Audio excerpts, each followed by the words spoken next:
오늘은 본문 말씀 사무엘상 16장 14절부터 23절 말씀을 본문으로 사무엘상 16장 14절에서 23절 말씀을 본문으로 주님의 사람은 대기만성이라는 제목으로 잠시 말씀 나누겠습니다. 주님의 사람은 대기만성.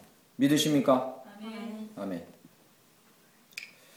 저희의 신앙의 삶은 저희의 정체성을 확실하게 깨닫고 그리고 신앙의 여정을 분명하게 아는 것에서부터 시작되고 또 끝납니다. 진행되고요. 어떤 사람이 자기가 갈 길을 안다는 것은 대단히 중요합니다. 그리고 그 길이 어떻게 진행되는가를 안다는 것은 더욱 중요합니다. 그래서 내비게이션이나 지도가 되게 운전하는 사람한테 안정감을 주는 것은 내가 어느 길로 가고 얼마의 시간이 걸리고 가는 길에 무엇이 있다는 것을 알기 때문에 되게 안정감을 줍니다. 신앙생활도 이 신앙생활이 어떻게 시작되고 어떻게 진행되고 어떻게 마무리될 것이다라는 것을 아는 것은 대단히 중요합니다. 그걸 어떻게 알아요? 각 개인이 어떤 길을 걸어갈지 자세하게 알 수는 없지만 어떤 신앙의 길이 어떻게 진행될 거라는 건 그 답이 성경에 있는 사람들의 이야기를 통해서 우리에게 이미 알려져 있다는 거죠. 그리고 저희가 잘 알다시피 철로역정이나 이런 글을 통해서도 우리 신앙의 선조들이 걸어갔던 걸음에 대해서 많은 사람들이 하는 얘기가 일맥상통하게 공통점이 있더라라는 거죠. 아, 신앙은 이렇게 시작되고 이렇게 진행되니까 이러한 원리를 따라가면 당신은 성공하는, 즉 성숙한 신앙이 될 것입니다. 이런 길이 있다는 거죠. 다행스러운 일이죠? 다행스러운 일이죠. 성경은 이 항상 복종하여 두렵고 떨림으로 구원을 이루라 이렇게 얘기합니다. 구원은 선물로 얻는 거지만 그러나 또 한편 두렵고 떨림으로 항상 복종하여 구원을 이루라고 합니다. 하나님 우리한테 선물로 준 구원이 부족해서 조금 우리의 노력을 덧붙여야 이루어진다 그런 의미가 아닙니다. 이 말은 다른 말로 쉽게 표현하면 항상 두렵고 떨림으로 너희 구원을 이루라 하는 말은 하나님이 주신 구원의 선물이 모자라서 그런 게 아니라 너희가 구원 얻은 자답게 살아가라 이 말입니다. 아시겠죠? 어떤 나라의 왕의 왕자가 태어날 때 왕자로 태어났는데도 불구하고 걔는 왕의 자격을 갖기에 너무나도 부족해서 왕이 못 된다. 간혹 이런 경우가 있긴 합니다. 얼마 전에 개봉했던 영화 사도, 지금 개봉해서 진행 중인 영화 사도에도 왕이 못 되고 결국 죽잖아요. 그러나 그런 경우는 간혹 있지만 대체적으로 왕의 아들로 태어난 왕자는 큰 무리 없이 왕이 되죠. 그게 무슨 자기가 노력해서 되는 게 아니라 왕자로 태어났기 때문에 그런 겁니다. 그러나 왕자로 아무리 태어났어도 그가 왕자의 이 격을 갖추지 못하고 술 먹고 매일 저작거리에서 돌아다니고 범죄를 저지르고 산도적과 함께 다닌다면 그는 왕으로서 직임을 감당하지 못하고 왕가의 자손으로서의 삶을 살지 못하게 되는 건 뻔한 거죠. 마찬가지입니다. 하나님이 저희한테 하나님의 자녀로서의 위치를 딱 준 거죠. 그러나 우리가 하나님의 자녀답게 살아가지 못하면 하나님의 자녀임에도 불구하고 많은 사람들에게 하나님의 자녀답게 보이지도 않고 그런 역할도 하지 못하는 참 안타까운 삶을 살게 됩니다. 오늘 나눈 말씀의 제목을 여러분이 보고서 눈치채셨겠지만 그렇게 하나님의 자녀답게 살아가는 것도 단번에 되는 게 아니라 그렇게 성숙한 신앙이 우리가 보기에 정말 저 사람 기독교인으로 정말 모범이 될 만하다라고 하는 삶을 살아가는 건 시간이 오래 걸리는 거죠. 주님의 사람답게 정말로 모범적으로 살아가는 건 대기만성, 점차적으로 조금씩 이루어지는 시간이 오래 걸리는 일이라는 거죠. 그래서 저와 여러분은 실망하시면 안 됩니다. 내가 왜 이런 죄를 지었지? 내가 왜 이렇게 똑같은 죄를 반복하지? 나는 왜 이렇게 분노를 참지 못하지? 신앙생활을 오래 했는데 나는 왜 이렇게 성숙하지 못하지라는 걸로 너무 실망할 일은 아닙니다. 주님의 사람답게 빚어져가는 과정은 되게 오래 걸리고 대기만성의 일이라는 거 기억하시길 바랍니다. 몇 년 전에 아주 제 친한 목사님, 선배 목사님 한 분이 저한테 이 우리나라에서 하고 있는 제자훈련 과정에 대해서 이런저런 얘기를 나누면서 이런 얘기를 한 적이 있어요. 우리나라에서 하는 제자훈련 과정은 너무 속성이라고. 3년이나 걸리는 건데 3년. 그거 하려면 3년 동안요. 정말 직장 생활하는 사람이면 직장에 갔다 집에 갔다 그거밖에 못하고 모든 시간을 다 거기다 쏟아야 제자훈련 3년 끝나는데 그게 무슨 속성입니까? 그 목사님 하는 얘기가. 생각해 보세요. 한 사람이 사회에서 응애해가지고 태어나서 사회인으로 살아가려면 몇 년 공부합니까? 저한테 그러다. 요즘엔 유치원 때부터 공부해서 대학 때까지 공부하면 몇 년 공부합니까? 얼추 20년. 얼추 20년 공부. 얼추 20년을 공부해도 사회에서 뛰어난 사람으로 자리 딱 잡고 이렇게 자기 일을 하는데 부족한데, 아니 하나님의 사람으로 하나님 사람답게 하나님의 군사로 하나님 제자답게 딱 보란듯이 딱 모습을 갖춰서 살아가는데 3년 공부하고 난 훈련 마쳤습니다. 그건 말이 안 된다. 그건 맞는 말이에요. 물론 한 과정으로 정해놓은 거지만 그거 과정 끝났다고 영적인 훈련 과정이 끝난 게 아니에요. 그건 착각이에요. 우리는 평생 그렇게 달려가요. 하다못해 세상의 학문도 공부하는데 20년이 걸려서 한 사람으로서의 성인을 갖춰간다면 우리는 이 말씀은 주님을 따라간다는 영적인 싸움의 현장의 길은, 성숙의 길은 그냥 평생 달려가야 된다고 생각하시면 됩니다.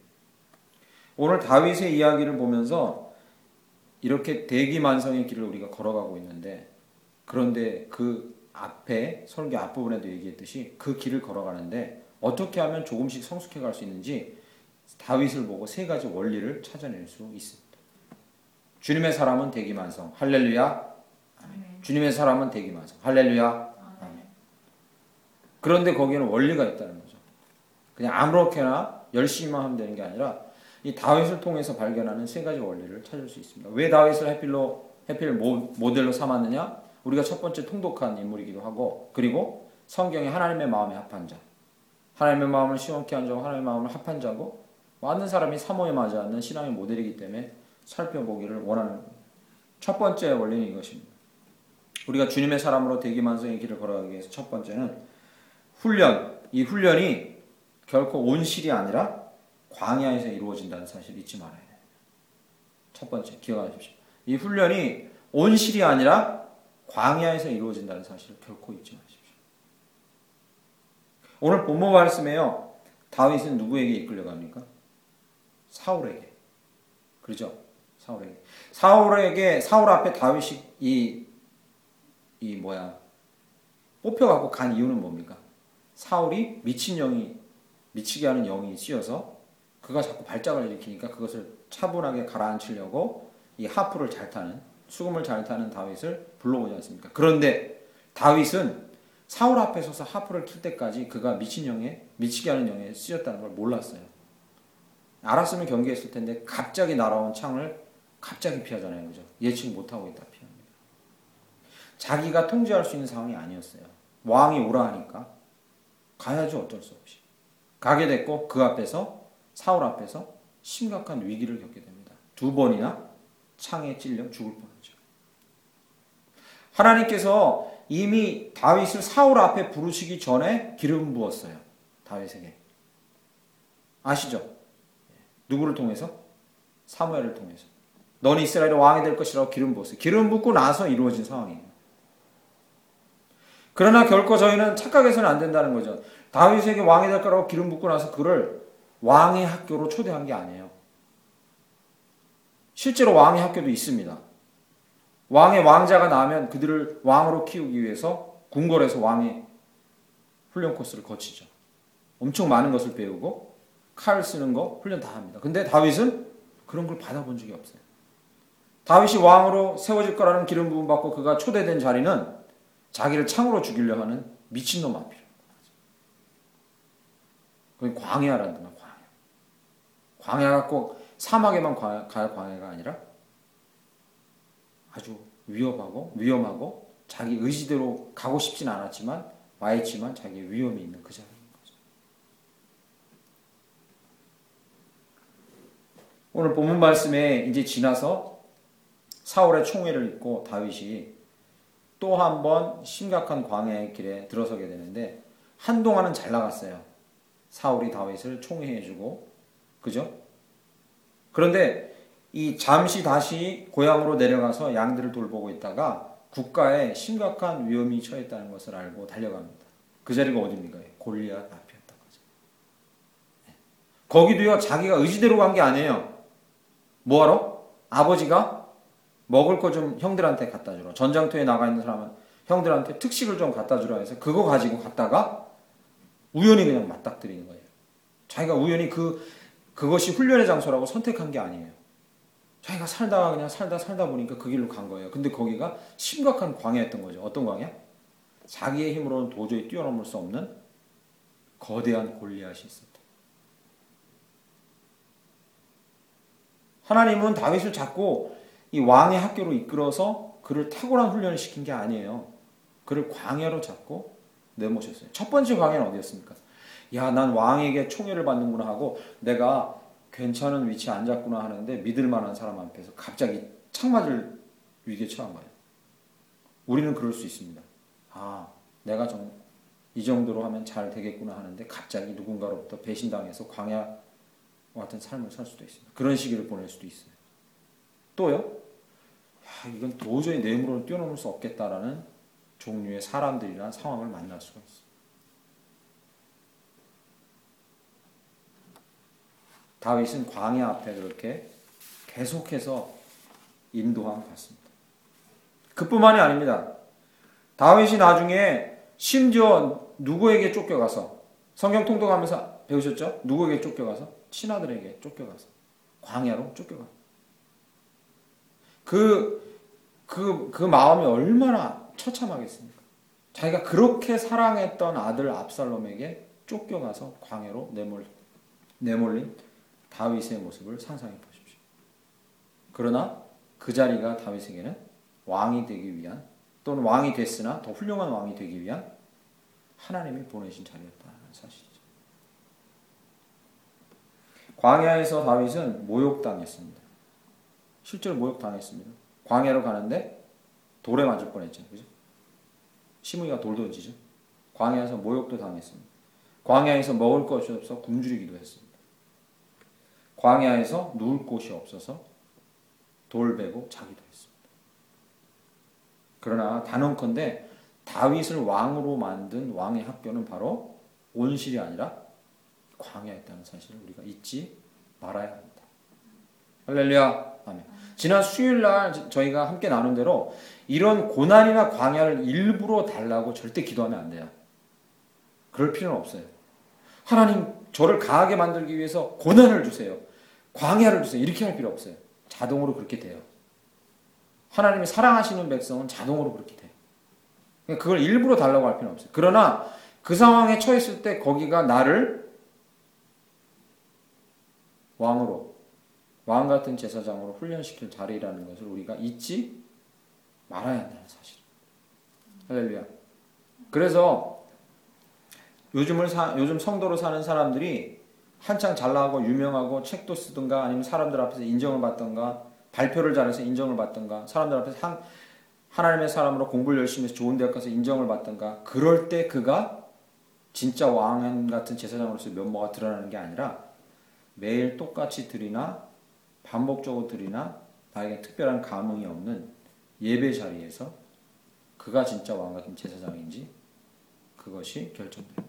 매주 드리는 예배 자리에서 매일 일상에서 좀 더 나아가서 모르는 사람들 앞에서 좀 더 나아가서 아무도 없는 데서 비로소 거기서 그가 왕 같은 제사장으로서 빚어지는지 안 빚어지는지 그것이 검증되는 자리예요.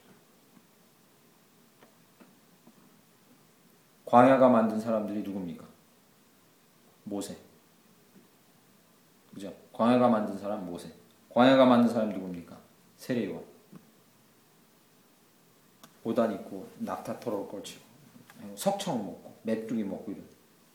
지금으로 말하면 거지죠, 그죠? 거지 꼬라지 하고 다니는 거예요. 그러나 광야가 만든 사람 세례요한. 예수님은 세례요한을 보고 뭐라고 합니까? 어머니의 태에서 난 자 중에 이보다 큰 자가 없다 이렇게 얘기하죠. 그를 광야가 만들었죠. 광야가 만든 사람도 누굽니까? 성경에는 자세히 안 써 있지만 사도 바울. 사도 바울이 예수 그리스도의 음성과 빛을 보고 바로 선교 활동을 시작한 게 아니라 성령에 이끌려 광야로 갔죠. 광야에서 빚어져요. 광야가 만든 사람 누굽니까? 예수. 광야가 예수를 만든 건 아니죠. 그러나 본을 보여주신 거예요. 너희가 대기만성 하나님의 사람으로 빚어지려면 반드시 광야의 기간이 필요하다는 걸 예수님 보여주신 거죠. 그래서 사랑하는 더 충만한 교회 우리 성도 여러분, 지금이 여러분의 삶의 광야 같다면 그것은 주님의 사람으로 빚기 위한 이 광야의 자리임을 믿으시고 더 힘을 내시길 간절히 소원합니다. 대기만성 빛날 때가 있을 겁니다. 그래서 저는 마음에 드는 게 다윗의 삶은 늘 이렇지 않았어요. 이렇게 고생하다가요 결국에는 확 피어가지고 행복하게 살았습니다. 디엔드. 옛날 동화는 그렇잖아요.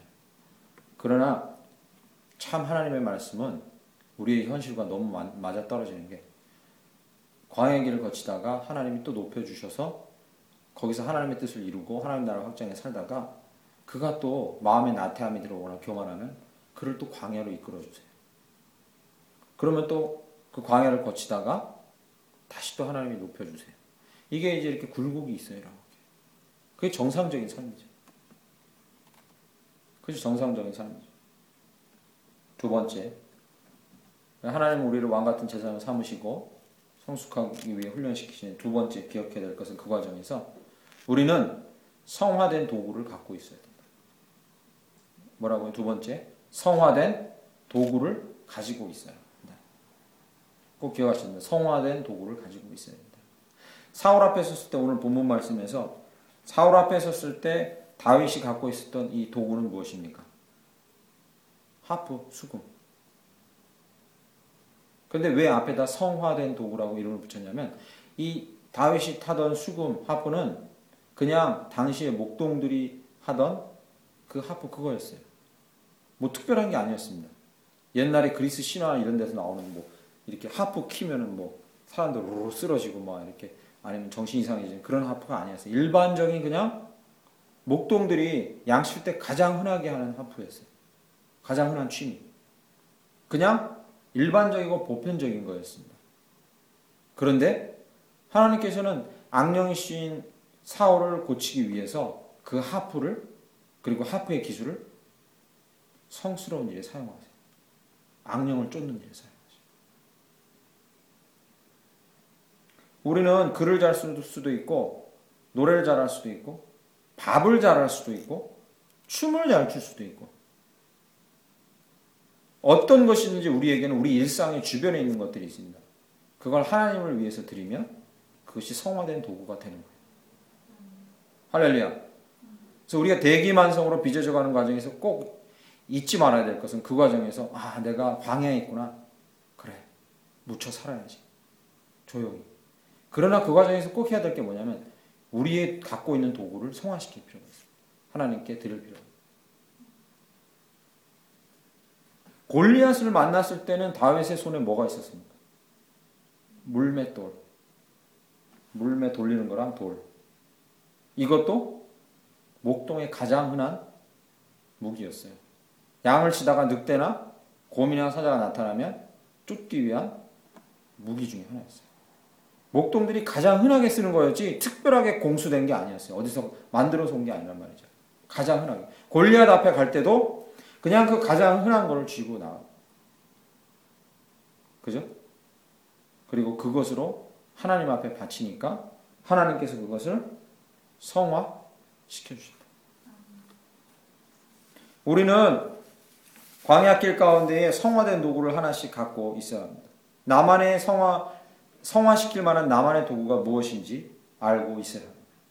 그것은 우리 주변에 있고 우리 몸 안에 있고 우리 마음에 있고 우리 기술 안에 있는 가장 흔한 것 중에 하나입니다. 하나님께서 모세를 부르셔가지고 모세한테 이런저런 이야기를 하다가 하도 짜증나니까 모세가 난 아니라고 하도 짜증나니까 하나님께서 증거들을 많이 보여주시다가 보여주신 증거가 뭡니까? 네 손에 있는 걸로 네가 행할 것이다 하면서 지팡이를 네 손에 든 것이 무엇이냐 말하죠. 그죠? 지금 가서 산 속에 저기 산에 올라가면 정말 200년 묵은 나무가 있는데 그것을 캐내서 그것을 다듬어서 나무칼 연장을 만들어라. 그럼 내가 그것을 뺄 때마다 거기서 뭐 용들이 나오거나 이렇게 해주겠다. 이게 이제 세상이 말하는 전설 얘기고 하나님은 그 자리에서 모세에게 뭘 말하냐면 네 손에 그냥 든 게 뭐냐 지금. 지팡이입니다. 그걸로 행할 것이다. 하나님은 우리에게 우리의 도구, 우리의 몸 전체도 될 수 있고 재능도 될 수 있고 그리고 심지어 우리의 마음에 원함도 될 수 있고 우리의 습관도 될 수 있습니다. 그 모든 걸 하나님 앞에 드린다면 그 성화된 도구로 우리를 빚어가시는데 분명히 사용하실 것이다. 믿습니다. 아멘. 심지어는 스가랴서 14장 20절에 제가 이 구절을 너무 좋아해서 계속 반복해서 설교 구절에 나오는데 왜냐하면 이 얼마나 하찮은 것, 우리가 생각하기에 정말로 하찮은 것들이 얼마나 거룩하게 될 수 있는가를 극단적으로 보여주는 구약성경의 거의 마지막 책이기 때문입니다. 구약성경의 마지막 책에 이스라엘 백성들은 자기 집에 있는 솥단지, 흔하게 보이는 솥단지, 그리고 자기 집에 있는 목에 달려있는 말방울, 이것이 아무렇지도 않은 것처럼 생각했지만 하나님께서 뭐라고 하시냐면 그것을 내가 거룩하게 할 것이다. 너희 집에 있는 솥도 거룩하게 하고 너희 집에 있는 말방울까지 거룩하게 할 것이다. 하나님 말씀이에요. 그것을 나에게 드리고 나를 위해 쓸 용의가 되어 있다면 나는 그 모든 것들을 거룩하게 할 수 있다. 즉 그 도구들을 성화시킬 것을 말하고 있는 거죠. 여러분과 제게 있는 것이 무엇입니까? 잘 모르고 있지만 너무나 많은 것을 갖고 있습니다. 정말 너무나 많은 것을 갖고 있습니다. 그래서 하나님 앞에 드리고 하나님을 위해서 쓰기를 바란다면 성화된 도구로 크게 쓰임받게 될 줄 믿습니다. 아멘. 마지막으로 세 번째, 첫 번째가 뭐였는지 잊으실까봐. 첫 번째 뭐죠? 이 훈련의 과정은 온실이 아니라 광야다. 두 번째, 그 광야길 가운데에서 우리는 성화된 도구를 반드시 갖고 있어요. 성화된 도구. 세 번째 마지막입니다. 그럼에도 특별한 기름 부으심을 순간순간 구해야 합니다. 할렐루야. 특별한 기름 부으심을 구해야 됩니다. 사울 앞에서도 골리앗 앞에서도. 아, 그렇구나. 다윗은 이제 이거를 사울 앞에서 창을 이렇게 확 성화된 도구를 갖고 있었죠. 그리고 그 어려운 광야 같은 상황이었어요. 이렇게 창을 확 던질 때 두 번이나 피한 사실에 대해서 이걸 합리적으로 설명하려는 신학자들은 그는 목동이었고 원체 몸이 빠른 사람이라 순식간에 이렇게 피할 수 있었다. 이런 식으로 이걸 합리적으로 설명하려고 합니다. 그가 목동이었고 몸이 빠르다. 그리고 골리앗 앞에서 이 물맷돌로 골리앗의 이 머리 정중앙에 돌을 맞춰서 그 큰 골리앗이 돌 한 방 맞고 죽은 사실을 그는 워낙에 물맷돌을 많이 돌려가지고 그 파워가 엄청났을 것이다. 이렇게 자꾸 과학적으로 설명해서 이 문제를 해결하려고 합리적으로 설명하려고 했습니다. 틀린 말은 아닙니다. 그러나 이 하프를 키고 있고 창을 던질지 꿈에도 생각 못하고 있다가 그 전사인 사울이 던진 창을 자기가 갖고 있는 인간적인 능력으로만 피했을 것이라고 생각하면 그것은 바로 위인전이 되는 거죠. 그렇게 해석하기 시작하면 그게 위인전이 되는 거예요. 그리고 그가 골리앗 앞에서 이렇게 물매를 돌리는데 그가 충분히 연습을 많이 했기 때문에 한 방에 쓰러뜨릴 만큼 힘이 거기서 나왔다고 얘기하면 그것이 위인전이 되는 거예요. 결정적인 순간에 마지막 방점을 찍는 건 반드시 거기에 하나님의 특별한 기름 부으심이 있었다는 거죠. 하나님의 은혜가 거기 있었기 때문에 그가 그것을 감당할 수 있었습니다. 어떻게 이렇게 순간적으로 피하겠습니까? 하나님이 피하게 해주셨겠죠. 어떻게 그가 돌 한 방에 무너졌겠습니까? 돌이 여기 살짝 스치고 지나가도 사실 넘어지게 해주셨겠죠. 다윗에게는 이 이스라엘 백성들을 어려움 가운데 두려움 가운데 건져내고 버림받은 사울을 그 공포 가운데 끄집어내 자유케 할 그런 사명을 갖고 있었습니다. 사실 이스라엘 백성이 그때까지 사사 시대의 괴로움을 당했고 사울이라고 왕이 세워졌지만 그러나 왕이 세워진 이후에도 급변해서 교만하게 된 사울 때문에 고통을 당하고 있었는데 그 백성들을 구원해내고 그리고 이스라엘 백성들 두려움에 떠는 백성들을 블레셋 가운데 자유함에서 구원해내는 것이 다윗에게 맡겨진 막중한 사명이었습니다. 그런데 생각해 보세요. 다윗이 자기 입으로도 고백했지만 어떻게 목동이 그 일을 감당할 수 있겠어요? 아무리 그가 능력이 뛰어나도 어떻게 왕의 자손도 아니고 뛰어난 가문도 아니고 그냥 시골의 작은 가문에 막내 아들인 다윗이 목동인 다윗이 그래서 감당할 수 있었겠습니다. 거기에는 이유가 하나밖에 없습니다. 다윗의 탁월함이나 이 다윗의 성실함이나 성화된 무기에도 불구하고 하나님의 기름 부으심이 그에게 철철 넘쳤다. 할렐루야. 다윗을 보며 그의 탁월함에만 집중하면 안 됩니다. 다윗을 보고 그의 준비된 성화된 도구에만 집중하면 안 됩니다. 그를 그렇게 빚으신 하나님의 손길과 순간순간마다 그것을 그 한계를 뛰어넘게 하신 하나님의 기름 부으심이 그에게 없었다면 그는 왕으로서 그 민족을 자유케 하는 일에 실패했을 겁니다. 제 개인적인 얘기를 해서 그렇지만 저도 이 굴곡이 평탄하지가 않은 굴곡이 있는 사역 생활을 지금 해왔습니다. 그리고 편안하게 위임 목사로 가지 못하고 또 개척을 시작했습니다. 그리고 이 길이 쉽지 않다는 걸 하고 나니까 더 뼈저리게 알게 됩니다. 그러나 그 모든 과정에서 결말이 어떻게 될지에 대한 두려움은 둘째치고 이 모든 과정에서 진리가 우리와 저와 우리와 이 교회와 그리고 앞으로 올 많은 교회들을 성도들을 지배하고 있다는 사실을 이 시간 고백하지 않을 수 없습니다. 그 진리가 무엇입니까? 온실에서 빚어지는 게 아니라 광야에서 빚어집니다. 제가요 교만해서 다른 사람은 다 실패해도 나는 개척교회에 성공할 것이다라는 교만으로 내가 이 일을 선택한 게 아닙니다. 저는 보내심 받아 보내심 받아 자신이 있어서 정말 난 자신 있어요. 돈도 많아요. 자본도 많이 갖고 있어요.